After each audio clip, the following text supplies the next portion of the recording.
네, 여러분 반갑습니다. 말라기 오늘 이제 마지막 시간인데요. 오늘 기점으로 이제 소선지서 다 마무리합니다. 오늘 말라기는 어떤 이야기가 있는지 우리 한번 보시길 바랍니다. 중요한 거는 이제 6번의 논쟁이 있었다 했죠. 자, 그것을 중심으로 우리 한번 뭐 훑어볼까 합니다. 그래서 오늘 말라기 이제 볼 겁니다. 지난 시간이어서 이제 올해 이번에도 어떻게 또 할 건지 한번 살펴보죠. 그래서 이제 뭐 다리오 516때 이제 성전이 이제 완공되죠. 성전이 완공되고 그리고 2차 기한 뿐만 아니라 이제 3차 기한 그 어느 시점에 어 이제 말락 사자라는 이름을 가진 말락이 활동합니다. 그래서 포로 시대 이후입니다. 포로 시대 이후. 중요한 거는 이제 포로 생활을 끝나고 이제 재건의 목적을 두고 있는 거죠. 그러면 이 영적으로 어떻게 이 다시 재건하느냐. 그러니까 이제 출애굽의 모토처럼 출애굽을 한 거죠. 노예로 풀려난 거죠. 그래서 성전이 제거된 이후에 어느 시점에 있었던 그 언약 백성의 상황에 주어진 하나님 말씀이라는 거죠. 언약적 백성에. 그래서 당시 언약 백성들은 언약의 말씀에 떠남으로 어떻게 됐습니까? 예배 생활과 가정 생활과 사회 생활 등 신앙 생활의 전반적인 타락이 있었죠. 그래서 영적인 회복이 필요하죠. 그래서 언약 백성답게 어떻게 해야 됩니까? 언약 백성답게 지금 예배를 드리고, 그죠? 이 제사하겠죠? 자, 예배 생활을 드릴 뿐만 아니라 가정생활도 했는데 가정생활도 물러냈단 말이에요. 이방 여인과 통혼을 했단 말이에요. 그러니까 사회의 정의도 같이 무너진 거죠. 지금 작금의 시대 그렇습니다. 곳곳에 거짓 선지자들이 일어납니다. 가정을 무너뜨리는 법과 사회 제도들이 막 일어납니다. 사회는 어, 그죠? 예. 정의롭지 못하게 그렇게 흘러간다는 거죠.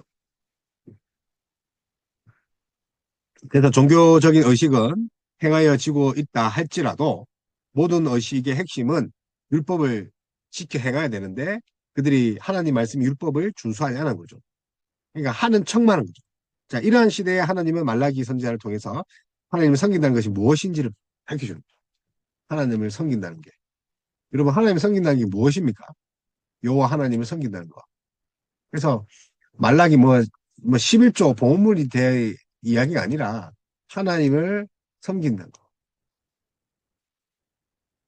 자, 물론 예배 드린다. 맞죠? 어떤 의미입니까? 하나님 말씀에 따라 삶을 되어갈 때 소망이 있는 거죠. 그러면 율법주의가 아니라 진심으로 율법, 하나님의 말씀 지켜야 되는 거죠. 그래서 이 땅의 언약 백성으로 하나님과 교제하며 메시아가 오시는 통로로서 하나님 나라를 건설하는 사람으로 살아가요. 우리는 통로다. 하나님 나라가 오는 통로다. 자, 우리 때문에 복을 받는다고 했죠. 소선지서의 주제 중에 하나죠. 자, 그래서 말락입니다. 말락. 자, 사자, 나의 사자, 말락. 자, 말락이 사자죠, 사자. 그래서 이제 1장 1절에 고유대명사로 나오고 3장 1절은 보통명사로 나타납니다. 자, 여기에 근거하여 말라기를 본명이 아니라 별명으로 보이죠. 1장 1절에는 이제 고유명사. 그러나 뒤에 가서는 이제 보통명사 쓰니까 아마 별명이지 않나. 별명. 그러니까 별명이 사자예요. 하나님 말씀 전하는 자. 그래서 71년 성경에는 말라기 1장 1장을 말라기를 고유명사로 번역하지 않고 그의 사자. 그래서 안게루 아우트, 안게루 아우트 이 70인 성경. 그러니까 히브리어를 헬라어로 바꾼 거죠. 안게루 아우투로 해서 그의 사자라고 번역했죠.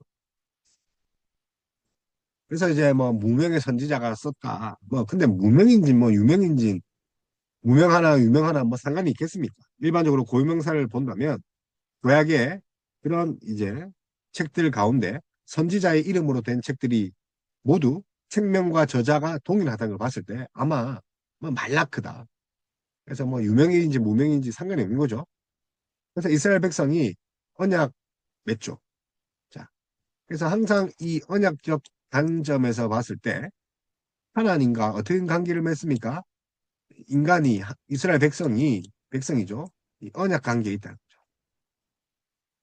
그죠? 그래서 언약의 말씀을 지켜야 할 의무가 있고 그래야지 강성한 나라가 되고 굉장히 부요가 있다는 거죠. 자, 언약을 지키는 자에게 복이 있다는 거죠. 반대로 지키지 않으면 뭐가 있습니까? 저주. 그 신명기 사상이지 않습니까? 그러나 그들이 하나님과 맺은 언약을 버리고 헛된 우상을 섬길 때 하나님은 크고 작은 나라들을 들어서 징계하신 거예요. 해초리, 몽둥이. 그래서 하나님은 많은 선지자를 보냈죠. 12명만 되겠습니까? 엄청 많았겠죠. 대선지서뿐만 아니라 뭐 기록되지 않는 사람들을 많이 보냈겠죠. 수많은 징계를 통해서 하나님 뜻을 전달했죠. 하지만 이스라엘 백성들은 하나님을 버리고 그 말씀 순종하는 것을 버리는 거죠. 그러니까 이제 722년 어떻게 됩니까? 아수르를 들어 먼저 북이스라엘을 멸망하죠. 722. 그 다음에 586이죠. 자, 아수르 이어서 누구예요? 바벨론에 이어서 남유다가 이제 멸망합니다. 그래서 이스라엘 백성들은 바벨론으로 포로로 끌려가는 거죠.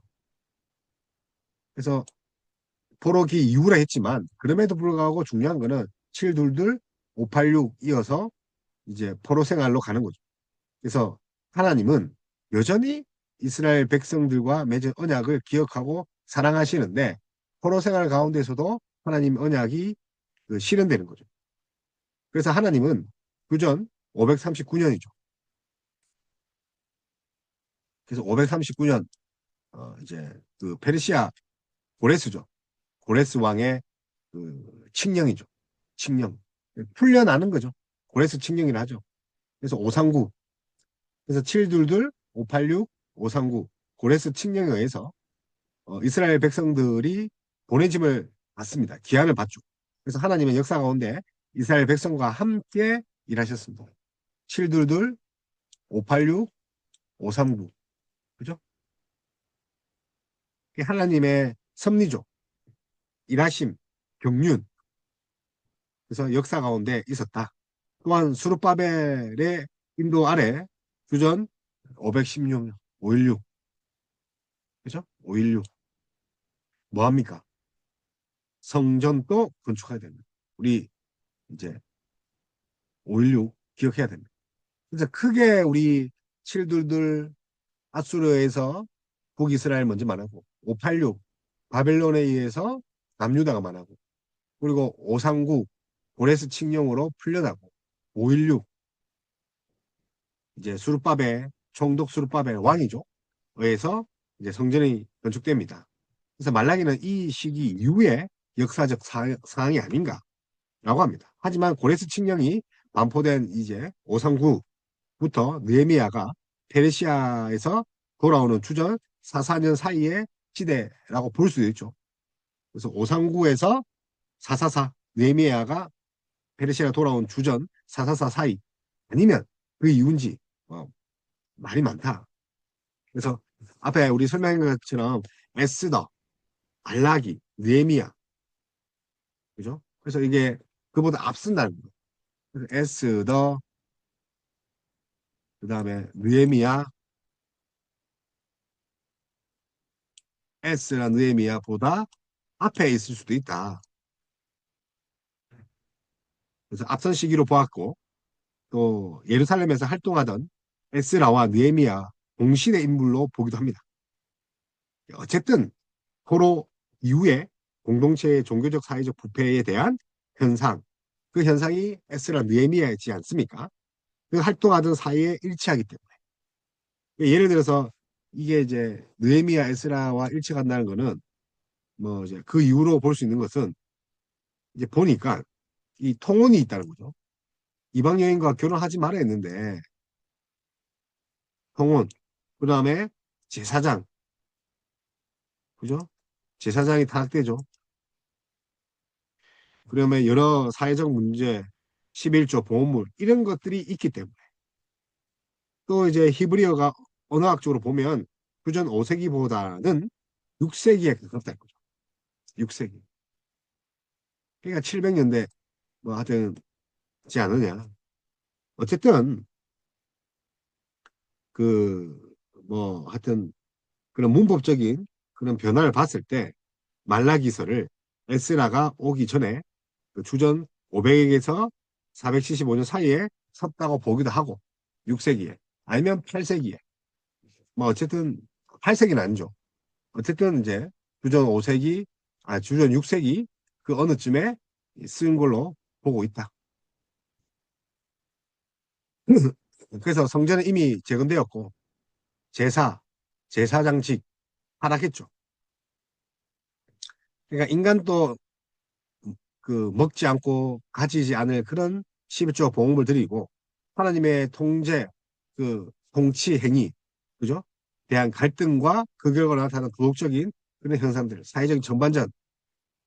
그래서 아마 성전쟁은 이후에 적어도 50년 이상은 되었을 거다. 그래서 이 어쨌든 뭐 성전 재건 이후 적어도 50년 이상은 되었을 거다. 그래서 에스라와 느헤미야를 중심으로 한 개혁의 내용을 다루자는 거죠. 왜요? 50년 이상 되었으니까. 이제 에스라와 느헤미야의 그런 성전 개혁, 종교 개혁 따위가 이제 사라질 무렵이기 때문에. 그래서 그 내용이 없다는 거죠. 그래서 주전 475년에서 450년. 그래서 475년. 그러니까 이제 엄청 멀게 느껴지는 거죠. 자, 그래서 475년에서 450년, 그죠? 그렇게 예, 보는 것도 있고, 어, 또 이제 뭐 539년, 우리 방금 말한 것처럼 444년, 느헤미야가 페르시아가 돌아온 주전 444년에서 뭐 이렇게까지 이렇게 활동을 보느냐. 어쨌든 이게 뭐 뒤에냐 후냐 그게 중요한 게 아니라, 자, 어쨌든 이 포로 이기 이후에 예루살렘은 여전히 페르시아 지배 아래서 작은 지방 도시로 남아 있었죠. 정치적으로 끊임없이 괴롭힘을 당하는 사마리아인들과 페르시아에 대한 그런 조공 문제도 큰 부담이었고, 자, 이러한 역사적 배경에서 점차적으로 이스라엘은 어떻게 가야 돼? 당연히 여호와를 경외하고, 그 다음에 다시 말씀을 율법을 준행해야죠. 자, 경외뿐만 아니라 자, 율법을 준행해야 된다. 그래서 여러 가지 이제 그 선지서의 내용과 비슷한 거죠. 그래서 선지서가 하나였죠. 한 권이죠. 그죠? 언약 백성들에게 하시는 말씀, 그 말씀에 대한 백성의 반응 그렇게 되어 있는 거죠. 그래서 크게 이제 언약 백성에 하시는 하나님 말씀, 자 하나님 말씀이 있죠. 그러니까 그 다음에 이제 인간의 반응이 백성의 반응이 있습니다. 그래서 하나님 말씀의 정당성을 논증하고 개혁을 요구하는 거죠. 하나님이 요구하시는 것들. 그래서 하나님 말씀, 인간의 반응, 하나님의 요구. 자 이런 이 평행 구조를 가지고 있다. 이거죠. 그러나 이런 하나님 말씀과 인간의 반응과 그리고 요구는 총 6번의 논쟁으로 해서 주고받는 대화죠. 예. 자, 논쟁으로 의해서 이제 전개되는 거죠.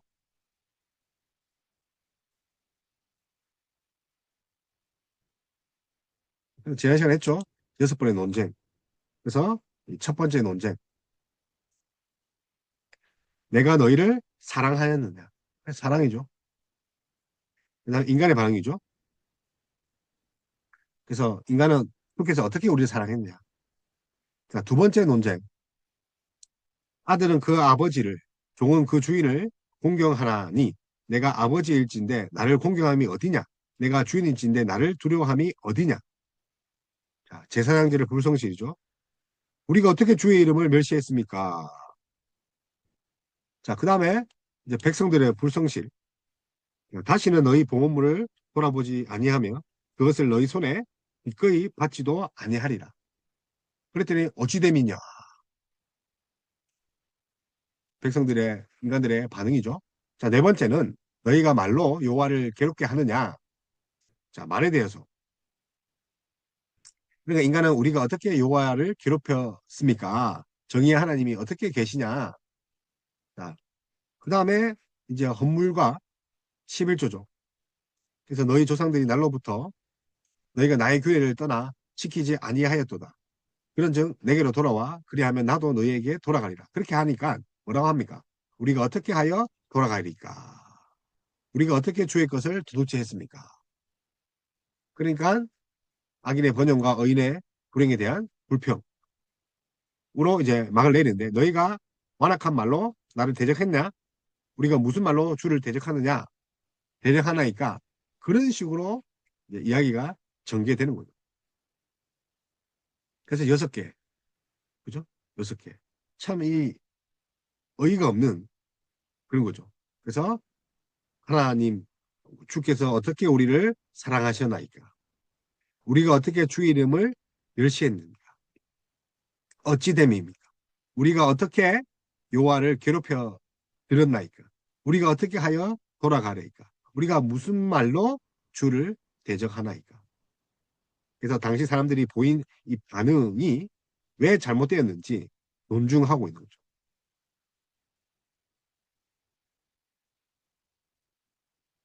그래서 이 6가지의 그 논쟁들, 그죠? 예. 우리가 이제 이렇게 쭉쭉 보지 않았습니까? 그죠? 그래서 결국은 여러분 이 6가지 논쟁이 이어가지고 결국은 하나님이 하고 싶은 것은 또 6가지 논쟁에 이어서 6가지 했죠. 6가지의 하나님의 그런 백성들의 삶을 이야기하고자 야, 다시 은혜다. 야, 은혜 회복해야 된다. 자, 예배 생활 똑바로 해야 된다. 자, 가정 생활 똑바로 해야 된다. 자, 사회생활 똑바로 해야 된다.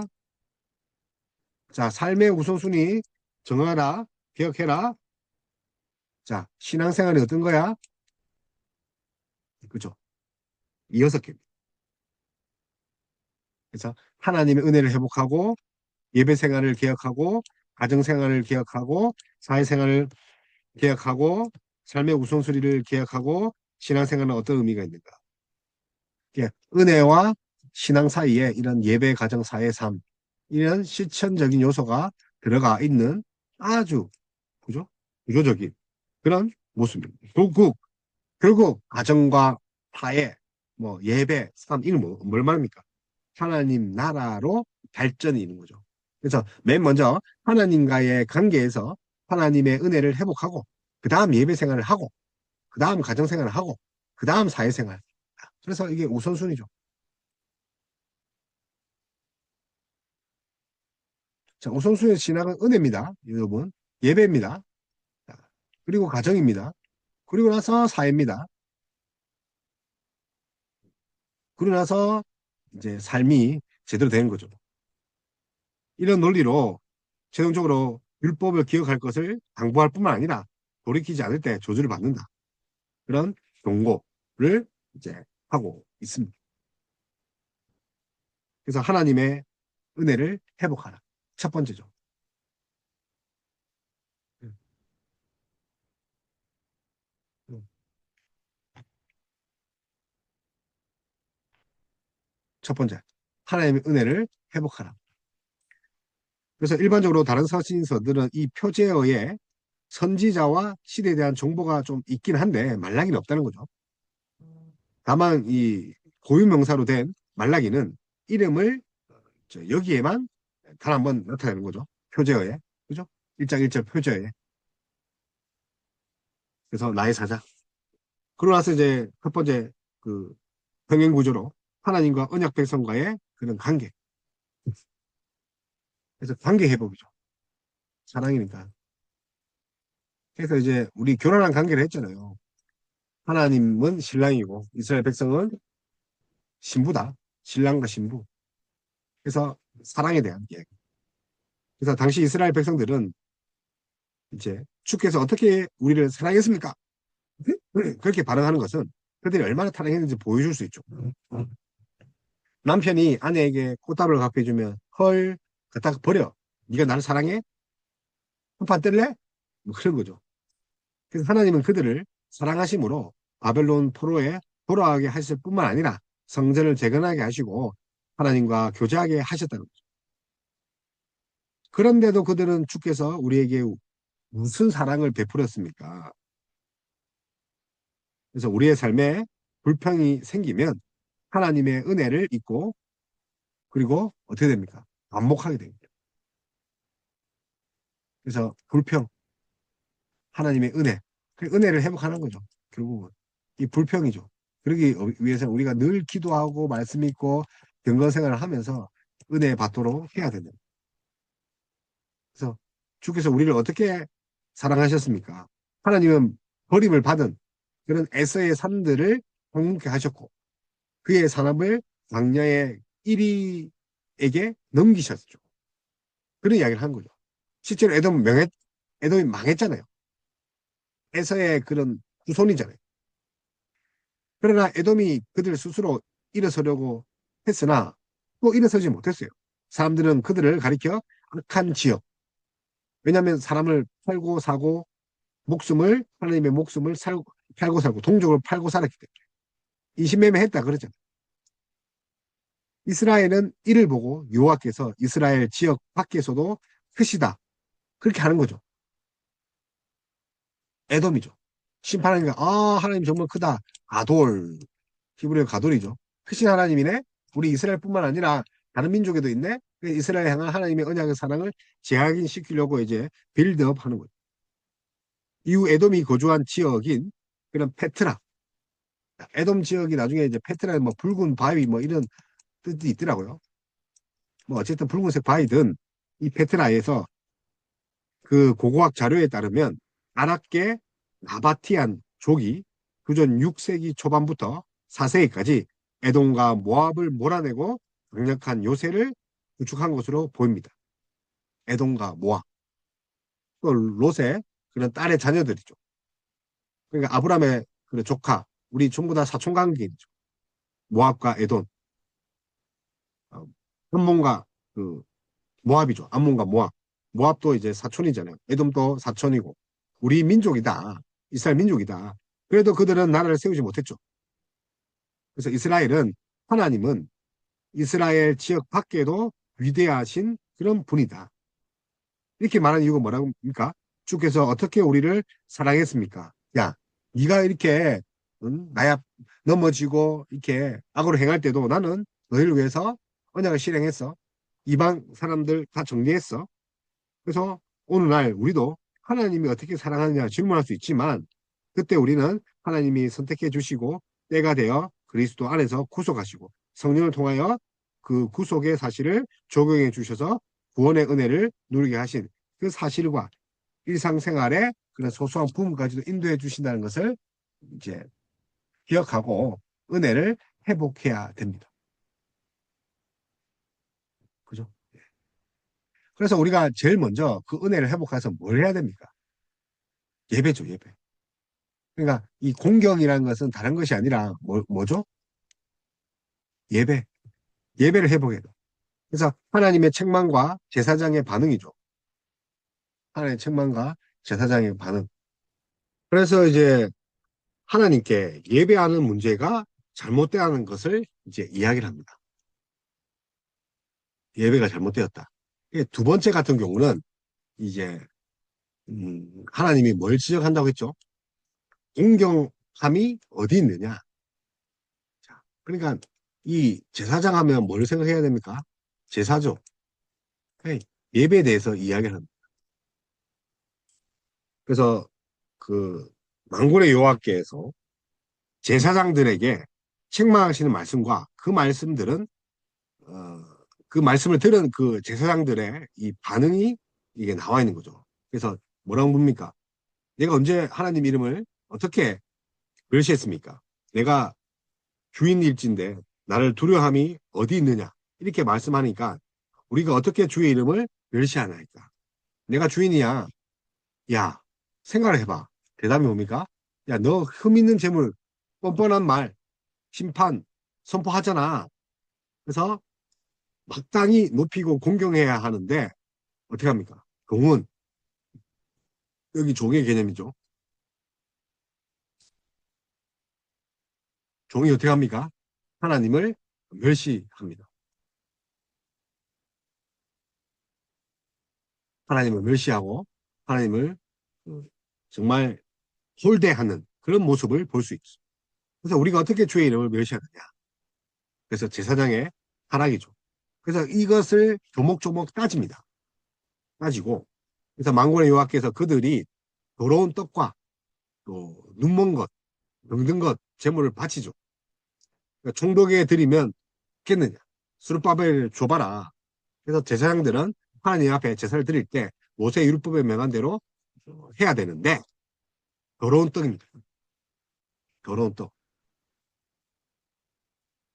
그래서 이제 이 두 번째 보면 이 더러운 떡입니다. 더러운 떡.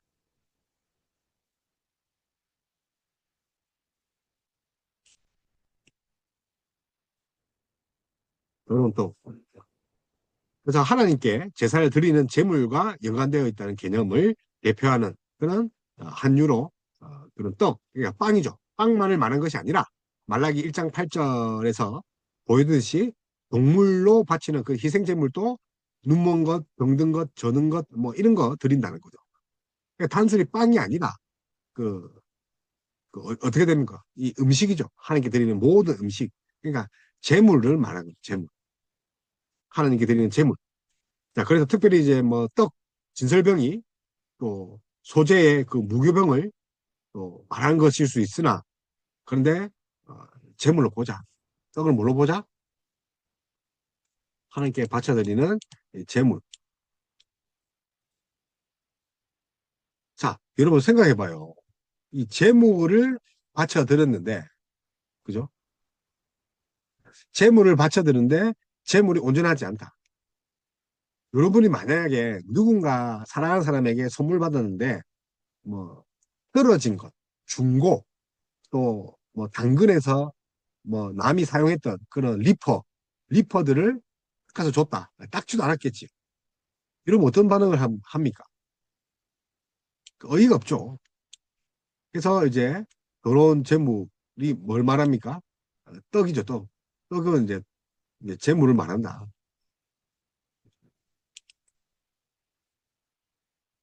그러니까 이러한 행동을 한 것은 요하의 식탁을 이제 경멸하는 거죠. 그래서 눈먼 것, 저는 것 등등 것을 재단에 드리는 것은 율법의 엄히 금하게 되는 거죠. 그런데도 눈먼 것이나 등등 것을 제물로 드리는 행위는 그들이 말한 대로 요하의 식탁을 경멸하고 여기고 요하를 존경하지 않는 거다. 그죠? 그래서 이제 은혜를 구하면서 또 하나님께 불쌍히 여기달라고 하면서 이 같은 행동을 한다는 거예요. 하나님을 이제 정말 호구로 보는 거죠. 그러니 하나님이 성전문을 잡는 자가 있었으면 좋겠다. 그래서 더 강경하게 이야기를 하죠. 성전문을 닫았으면 좋겠다. 성전문을 닫았으면 좋겠다.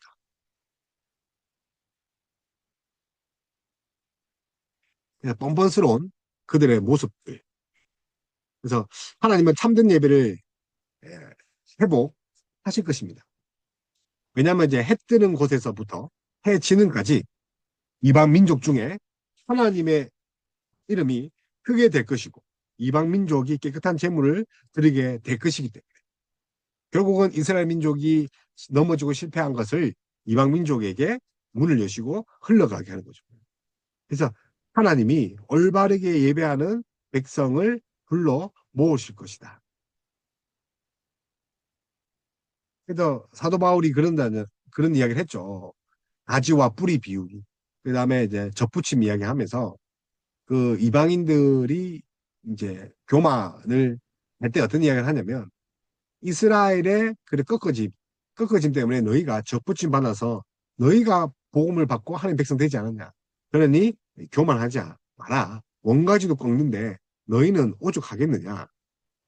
자, 그래서 결국은 하나님이 그 참된 예복을 회복하시는데 이방 민족에서 하나님의 이름이 크게 될 것이고 이방 민족이 제물을 드리게 될 것이다. 결국은 신학에 가면 복음이 이방 민족에게 가는 거죠.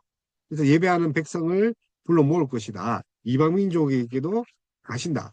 그래서 하나님은 이제 그런 예배를 회복시키는 거죠. 그래서 당시 이스라엘 백성들의 여러 제약 가운데 제사장의 잘못을 먼저 지적한 이유가 뭡니까? 예배가 회복돼야 되니까. 그래서 그들의 삶의 가장 기본이 뭐랍니까? 하나님과의 관계가 잘못되었기 때문에 기본은 틀렸어요. 예배는 기본인데. 그래서 예배는 우리가 번거롭게 하는 것이 아니라 하나님과 교제하며 그를 영화롭게 하는 일일 뿐만 아니라 그의 은혜와 능력을 경험하는 제도적 그런 장치입니다. 그래서 이제 그런 겉면들이 쭉 예, 이제 나옵니다. 그래서 어, 율법을 지켜야 되고 제사를 드려야 된다. 그래서 제사장의 입술은 지식을 지켜야 하겠고 사람들이 그 입에서 나오는 율법을 구하게 되어야 하는데 그 입까지도 진실한 입이 되어야 됩니다. 뻔뻔한 말을 해서는 안 된다. 그래서 제사장의 가장 큰 임무 가운데 한 가지는 백성들을 율법으로 가르치는 거죠. 율법을 가르쳐야 되죠. 하나님 말씀 가르쳐 주죠. 그런데 제사장들은 생명의 언약을 깨뜨리고 옳은 길에서 떠나 다른 사람으로 율법을 거스리게 했다. 그죠? 거스리다. 이 카샬, 넘어지게 해야 됩니다. 거스리다가 뭡니까? 넘어지다. 그래서 그 넘어짐을 당했다. 이 말이 다른 것이 아니라 하나님의 말씀을 거슬렀다. 하나님의 말씀을 잘못 해석하고 넘어지게 했다는 거죠. 누가요? 종교 지도자들. 그래서 이 하나님이 특별히 세운 사람이에요. 그런데 그렇게 됐다. 자, 세 번째는 이제 가정을 이제 개혁하는 거죠. 그죠? 가정생활이 얼마나 중요한지 설명하는 거죠. 누구에 있어서? 언약의 백성. 가정생활. 잘해야 됩니다. 그래서 결혼과 부부생활에 대한 책망, 또 아내에게 거짓을 행하지 마라. 이 거짓이라는 것은 뭐 여러 가지 말도 있지만, 예, 통언, 그죠? 네. 연음. 그래서 신자가 이스라엘 백성에게 결혼과 부부 생활에 대해 책망한 말씀과 그 말씀을 들은 백성들의 반응이 나와 있죠. 어찌되며 이제 우리 열조의 언약을 욕되게 하느냐. 여호와께서 너희 헌물을 받지 않은 것을. 그래서 이방인과 혼인하고 불성실한 생활. 그러니까 애도 낳지도 않고 다른 여자한테 가서 그 사는 거죠. 이제 이런 점에서 이제 서로 이제 부부간의 믿음이 깨지는 거죠. 이방의 신의 딸과 결혼하는 거죠. 가정하죠. 하나님이 가정한 일이랍니다. 가정이라는 건 우상숭배를 말했죠. 근데 결혼 생활 곧 우상숭배가 되는 거죠. 여호와의 성결을 욕되게 하는 일이라고 했죠. 그래서 하나님의 율법은 이방인과 혼인하는 일을 하나님의 언약의 백성들이 타락하는 통로로 이해했죠. 자, 이런 점에서 신약 시대에 동일합니다. 믿는 성도들과 결혼하는 것은 하나님을 섬기며 건강한 가정을 세우는 거죠. 하나님 통혼하지 말했어요. 어떤 그 목사의 자녀는 이런 이야기를 합니다. 돈 있으면 뭐 결혼하면 안 해야 내가 전도할게. 목사의 자녀까지 그럽니다. 결국은 이제 혼전 임신을 해서 뭐 결혼을 하게 됐는데 이게 참 안타까운 거죠. 목회자의 자녀들 또한 타락하는 거죠. 근데 그 아버지 목사는 타락으로 보지 않죠. 우리 아들이 세상 사람이면 아무것도 아닌데 목사의 아들이라 그렇다. 그런 이야기를 들었습니다, 제가. 그래서 그리스도 안에서 하나님의 성전된 성도가 이방인과 결혼하는 이유가 됩니까? 되지 않습니다. 그래서 성경에는 믿지 않는 자들과 결혼하는 것을 금합니다. 믿지 않는 자들과 결혼하는 것. 통혼은 결국은 하나님 백성, 그죠? 신앙을 유지하기 위해서. 그래서 솔로몬은 경건한 왕이었지만 그가 이방 여자들과 결혼해서 뭐 한 겁니까? 우상숭배. 그래서 말년에 나라가 찢어지잖아요. 그래서 선지자는 이 언약을 배반할 경우 하나님이 심판하실 것이다. 그래서 이 일을 행하는 사람에게 또 속한 자는 깨는 자나 응답하는 자는 물론이요 만군의 여호와께서 제사 드리는 자도 여호와께 야곱의 장막에서 끊어질 것이다. 깨는 자나 응답하는 자. 뭐 뜻은 힘들지만 어쨌든 뒤에 보면 만군의 여호와께 제사 드리는 자 같아요. 근데 그가 누구든 간에 하나님이 야곱의 그런 장막에서 끊어버릴 것이다. 언약에서 끊어버릴 것이다. 그리고 이제 아내에게 거짓을 행하지 마라. 그죠? 책망하는 거죠. 아내에게. 그래서 교회에는 이 결혼 서약을 하죠. 그래서 결혼은 하나님을 증인으로 세우고 행하는 일입니다. 자, 결혼 예식에 누가 증인입니까? 하나님. 자, 일반적으로 교회 예식에서 결혼할 때 주례자는 서약 시간에 신랑 신부에게 다음과 같이 이야기를 하죠. 이제부터 하나님의 명령에 따라 하나님께서 신랑 누구누구를 죽음으로 나누실 때까지 신실한 남편으로 평생 서로 괴로우나 즐거우나 가난하나 부하거나 병들거나 건강하거나 어떤 환경 중에서라도 사랑하고 순종하기를 하나님 앞에 서약합니까? 하나님 앞에 서약한다. 하나님이 증거, 증인.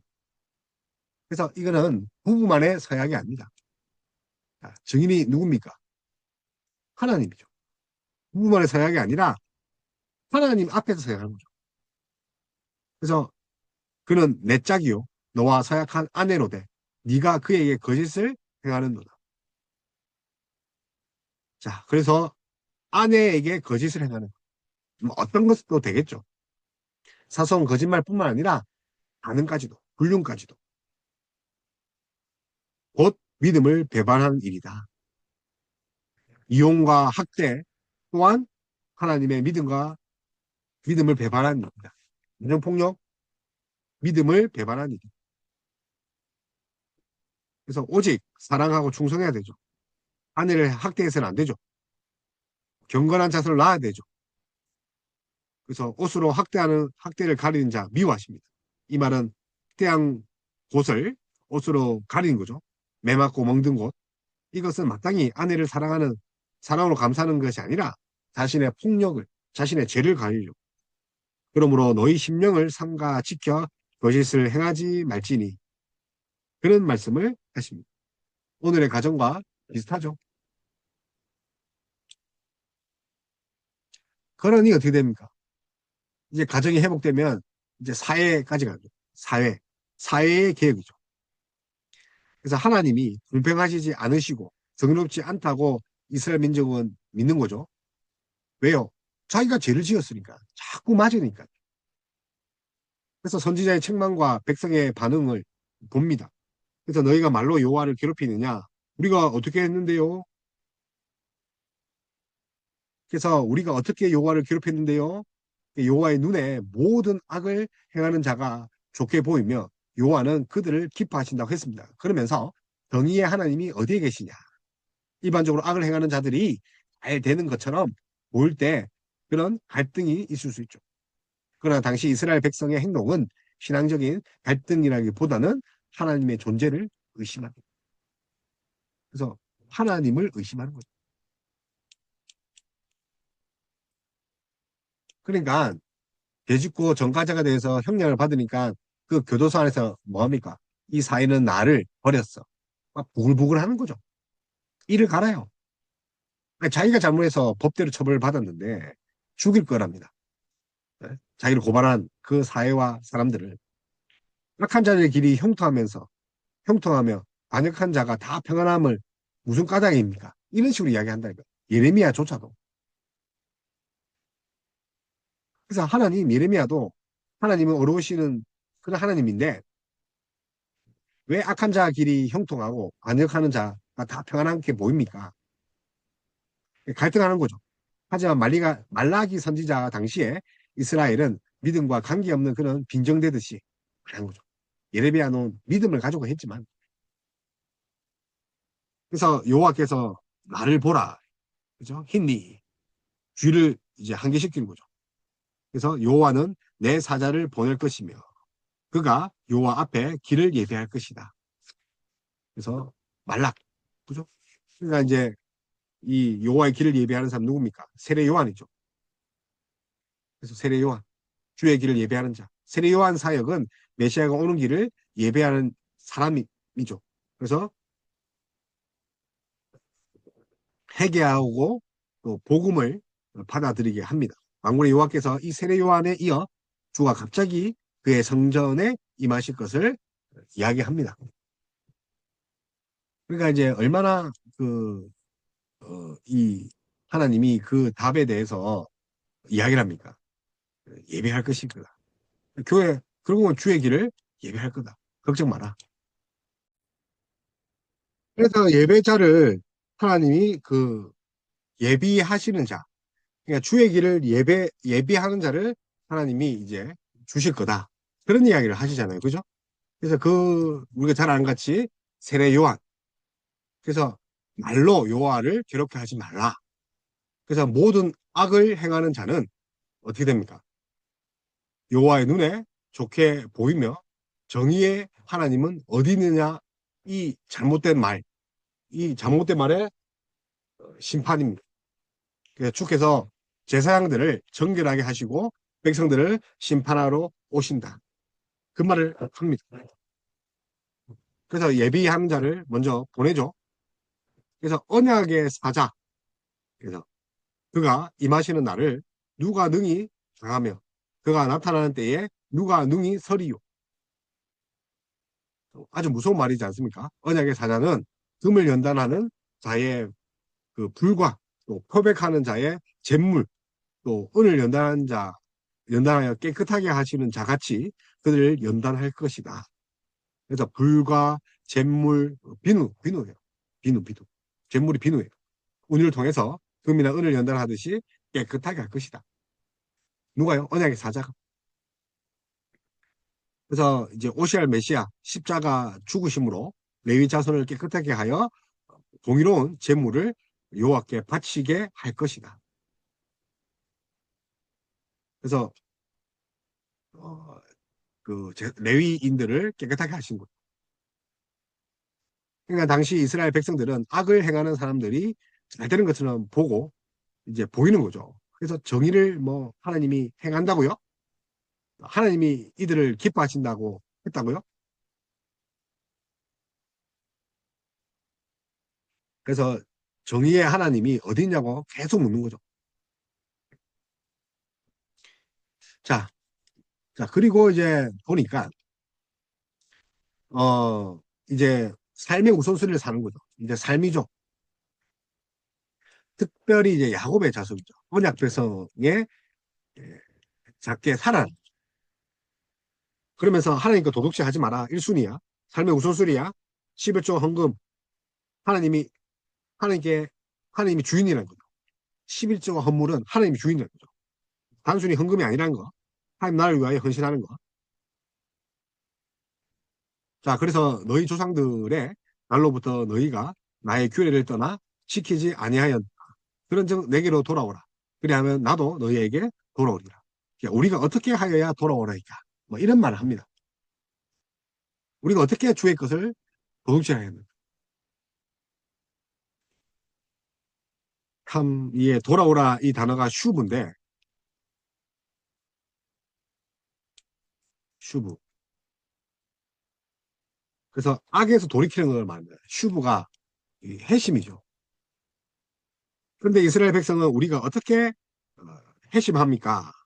회개할 수 있죠. 그래서 참 회개할 수 없다 이 말이죠. 당시에 이제 이스라엘 백성의 신앙 상태가 정말 얼마나 썩어 빠졌는가. 그 볼 수 있는 바로미터가 11조와 건물이죠. 그러니까 하나님께 돌아가지 않겠다는 거죠. 하나님을 이 모든 것이 하나님이 주신 거라는 것을 인정하지 않는 거죠. 그래서 야곱도 에서를 피해 파단 아람으로 도망갈 때 베델에서 하나님이 약속하신 것을 주시면서 11조를 드리겠다고 소원했습니다. 그죠? 또 아브라함이 또 루스를 구출한 후에 멜기세덱에게 12조를 봉헌했습니다. 그래서 모든 것이 하나님 은혜란 거예요. 자, 11조가 어떤 겁니까? 모든 것이 그죠? 하나님 것이다.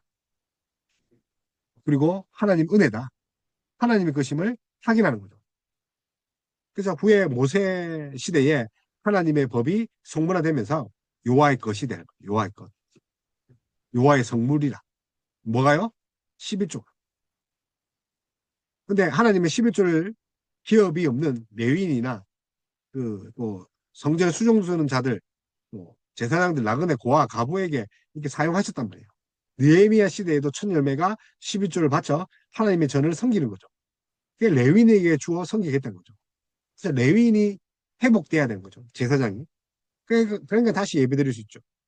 그래서 11조 사상에서 가장 중요한 것은 모든 것이 하나님의 것이다. 하나님이 주인이다. 이 신앙 고백이 있어야 되는 거죠. 그래서 첫 열매 사상은 신학적으로 처음 난 것이 아니라 모든 수확물 대표하는 성격을 갖습니다.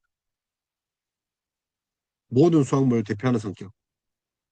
그래서 첫 열매 드린다는 것은 하나님께 모든 것을 드리는 거예요. 11조가 뭡니까? 모든 것을. 보험물은 어떤 건 보험물. 그래서 제사장을 위하여 구별하고 하여 드리는 거죠. 보험물. 제사장을 위해서. 자, 보험물은 그 제사장, 토루마라고 하는데 제사장을 위해서 드리는 거죠. 특별한 목적을 위하여 자원하여 드리는 헌금이죠. 여호와의 성막을 건축하기 위해서 드린 예물. 우리 느헤미야 보면 그런 거죠. 11조로 보험물로.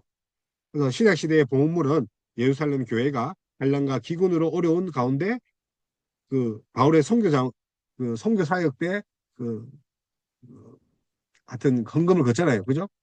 연보. 연보를 하죠. 어려운 삶을 듣는 거죠. 그래서 자신을 주께 드리는 헌신의 증표, 또 사랑의 증거, 하나님을 기쁘게 하는 그런 향기로 이렇게 이야기를 합니다. 그래서 너희 곧 온 나라가 나의 것을 도둑질하였으므로 너희가 저주를 받았느니라.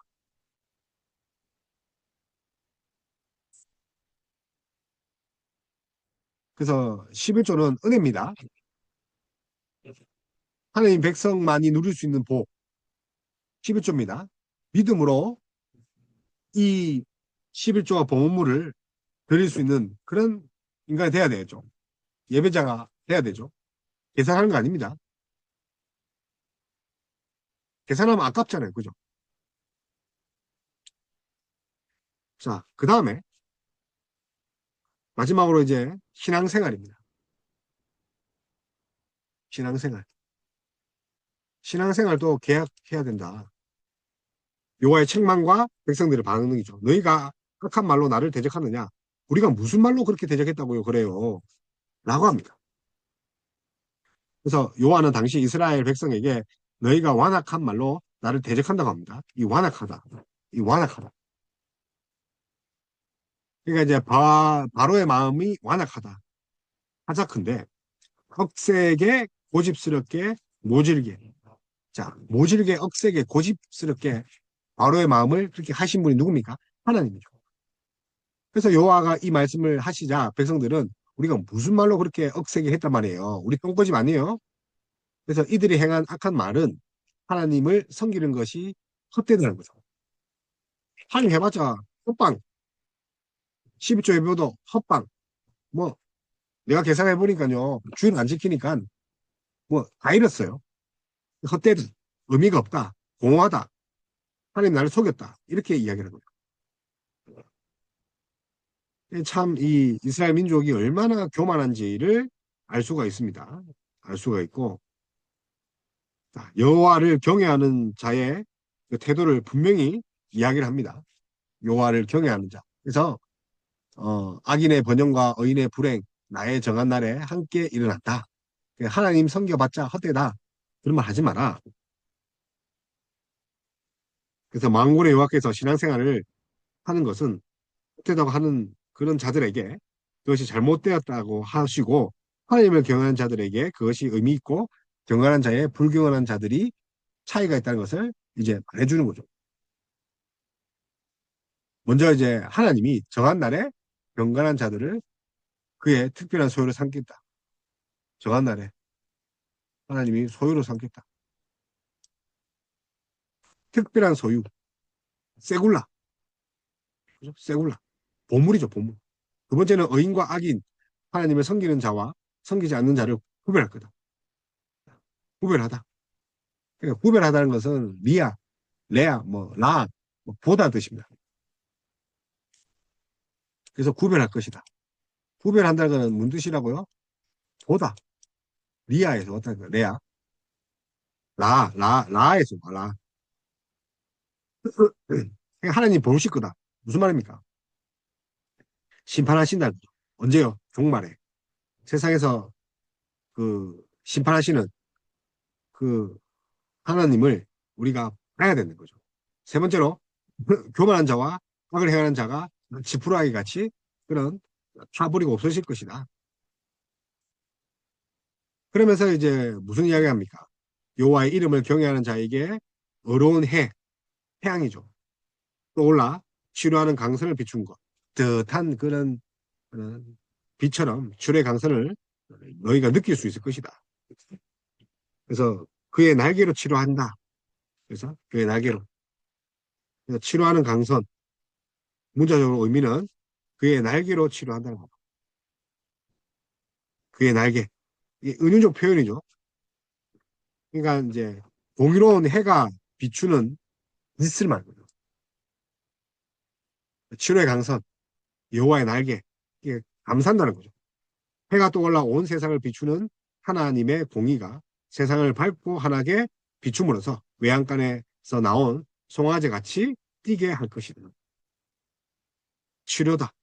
그러니까 치료도 사실은 하나님의 공의가 온 세상에 적용되는 거죠. 은유죠. 은유. 회복을 말하죠. 결국 이제 하나님은 뭘 말하고 싶습니까? 언약을 기억해라. 언약을 기억해라. 하나님의 말씀을 기억해라. 그거 들어온 날을 준비하라. 그렇게 이야기를 하십니다. 결국은 말씀을 벗어나면 안 된다는 것을 계속해서 이야기하는 거죠.